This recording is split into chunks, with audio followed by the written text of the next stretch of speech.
આપણે બધા કોક્રોચ એટલે કે વાંદાઓ છીએ, આવું હું નથી કહેતો. આ દેશમાં ન્યાય પ્રણાલીના સર્વોચ્ચ સ્થાન પર બિરાજમાન ચીફ જસ્ટિસ ઓફ ઇન્ડિયા કહે છે. There are youngsters like cockroaches. They don't get any employment. They don't have any place in profession. Some of them become media. Some of them become social media. Some of them become RTI activists. Some have become another activists, and they start attacking everyone. મુખ્ય ન્યાયાધીશના કહેવા મુજબ આ દેશનો યુવાન જે social media ઉપર સરકાર સામે વિરોધ કરે છે, એ યુવાન પાસે નોકરી ધંધો નથી, કોઈ રોજગાર નથી, અને એ આ સિસ્ટમમાં માત્ર ને માત્ર એક કોકરોચ છે.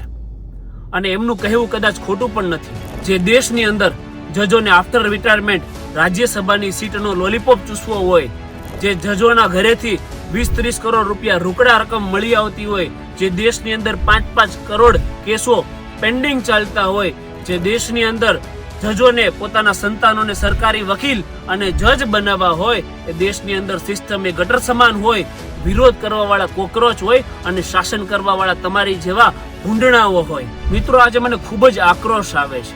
એનું મુખ્ય કારણ એ છે કે આ દેશની અંદર જો કોઈ યુવા નોકરી લેવા માટે એક્ઝામ આપવા જાય તો નીટની રાજ્ય લેવલની કે દેશ લેવલની તમામ એક્ઝામોના પેપર ફૂટી જાય. જો કોઈ બાળક શિક્ષણ લેવા માટે સરકારી શાળામાં જાય તો છાપરું પડે અને કચડાઈને મૃત્યુ પામે. આ દેશની અંદર ડગલે ને પગલે તમારે મસ્ત મોટો ભ્રષ્ટાચાર આપવો પડે.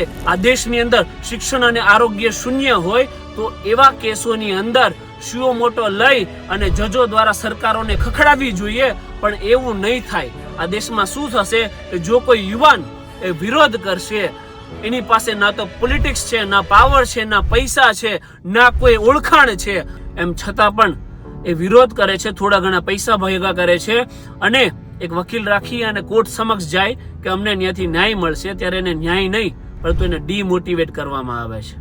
પરંતુ તમારી જેવા 2-3 વર્ષ માટે આવે અને આવીને જતા રહેશે, એનાથી અમને કોઈ ફરક પડતો નથી. જ્યાં સુધી અમારા લોહીમાં, અમારી નસોમાં કસુંબીનો રંગ વહે છે ને, ત્યાં સુધી અમે આ દેશને સાફ સુથરો ક્લીન સમુંદર બનવા માટે હંમેશા મથતા રહીશું. અમારામાં પ્રાણ છે ત્યાં સુધી અમે લડતા રહીશું. એ સાથે ઇન્કલાબ જિંદાબાદ, ભારત માતા કી જય.